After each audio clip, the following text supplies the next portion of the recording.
शाम प्राची टीवी पर सीरियल देख रही होती है, तभी उसकी सास वहाँ आती है। अरे सीरियल में तो ऐसे मग्न है जैसे आज रात का खाना पड़ोसी आकर बनाएंगे। मुझे पता ही नहीं था आपने अपने बेटे की शादी पड़ोस में भी की हुई है। मतलब? मतलब इस घर में सारा काम बहू ही करती है, आप तो सिर्फ खर्राटे मारती हैं। अच्छा जी, फिलहाल तो तुम आराम फरमा रही हो, चलो जाओ, ये मेरे टीवी देखने का समय है। इसीलिए मुझे भगाया जा रहा है। सॉरी, अब तो बिल्कुल नहीं जाऊंगी। प्राची की इस बात पर दोनों सास बहू के बीच टीवी रिमोट के पीछे बच्चों जैसे छीना झपटी शुरू हो जाती है, जिसके बीच श्लोक भी काम से घर वापस आ जाता है। आज मेरी चूहे बिल्ली की जोड़ी किस बात पर झगड़ रही है? अरे तेरे बीवी मुझे टीवी नहीं देखने दे रही। अरे तुम्हारी मम्मी मुझे खाना बनाने के लिए फोर्स कर रही है। अरे वाह, ऐसे बेतुके रीजन पर तो बच्चे भी झगड़ा नहीं करते। अरे मुझे कुछ मत बोल, सब इसने ही शुरू किया है।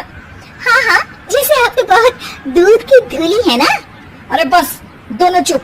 प्राची जाओ, खाने की तैयारी करो, और माँ तो छोड़ो, तुम्हें क्या बोलूं, शांति से अपना सीरियल देखो, मुझे दोबारा लड़ने की आवाज सुनाई नहीं देनी चाहिए।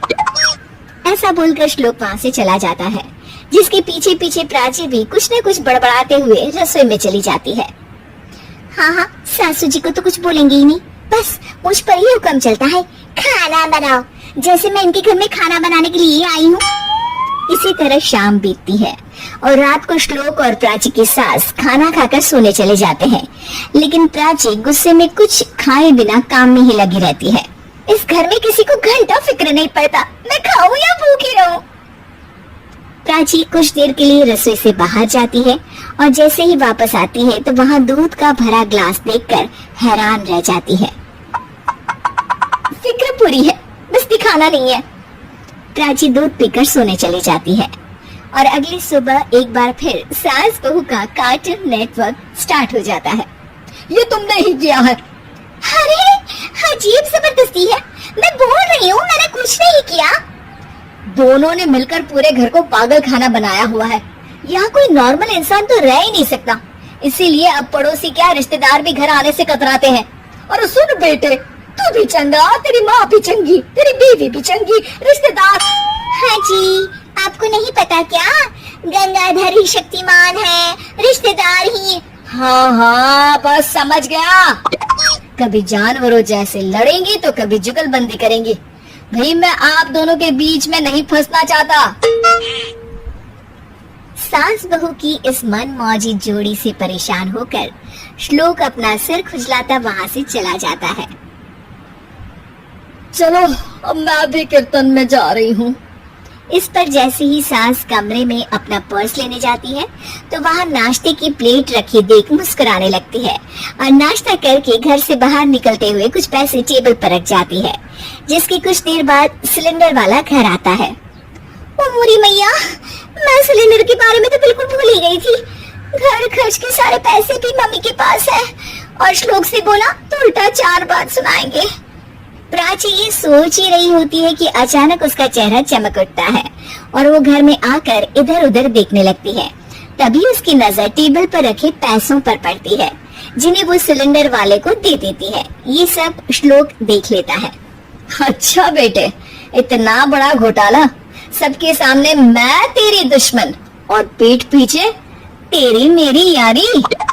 इस पर श्लोक एक प्लान बनाता है और शाम को सब एक साथ बैठे होने पर बोलने लगता है।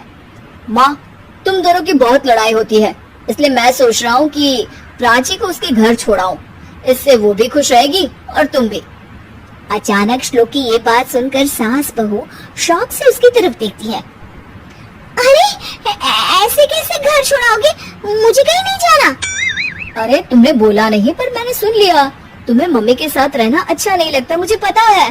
अरे वो अरे जब बहू खुद कुछ काम बोले तो वो तुझे सुनता नहीं, और अब जो इसने बोला ही नहीं वो तू समझ गया। जब उसे नहीं जाना तो फिर जबरदस्ती क्यों कर रहा है? अच्छा, फिर आपको मौसी के घर छोड़ाता हूँ, बस अब आप दोनों एक घर में एक छत के नीचे नहीं रह सकती। मैं इस टॉम एंड जेरी की जोड़ी को और नहीं झेल सकता। हैं? ऐसे कैसे नहीं रह सकते? तुम्हें इतनी दिक्कत है तो तुम्हारा बोरिया बिस्तर पैक कर देती हूँ, लेकिन मम्मी जी कहीं नहीं जाएंगी। बिल्कुल यही सुनना था मुझे। अगर दोनों में इतना ही प्यार है फिर हर वक्त ये लड़ाई का नाटक क्यों करती हो? देखा मैंने कैसे माँ किचन में दूध रखती है और तुम उनके लिए कमरे में नाश्ता रखती हो, और कैसे वो पहले ही तुम्हारी दिक्कत समझकर घर में पैसे रखकर बाहर जाती है। अरे भाई, इतना ड्रामा तो डेली सोप में भी नहीं होता जितना तुम दोनों ने इस घर में फैलाया हुआ है। तू हमें टॉम एंड जेरी बोलता है ना, तो याद कर वो दोनों भी एक दूसरे को बाहर वालों की बुरी नजर से बचाने के लिए हमेशा सबके सामने लड़ते थे, लेकिन अकेले में दिक्कत के समय मदद भी तो करते थे। बस हमारा रिश्ता भी कुछ ऐसा ही है। और वैसे भी अगर सास बहू में तू मैं नहीं होती तो दुनिया वालों को कहानियां कैसे मिलेंगी?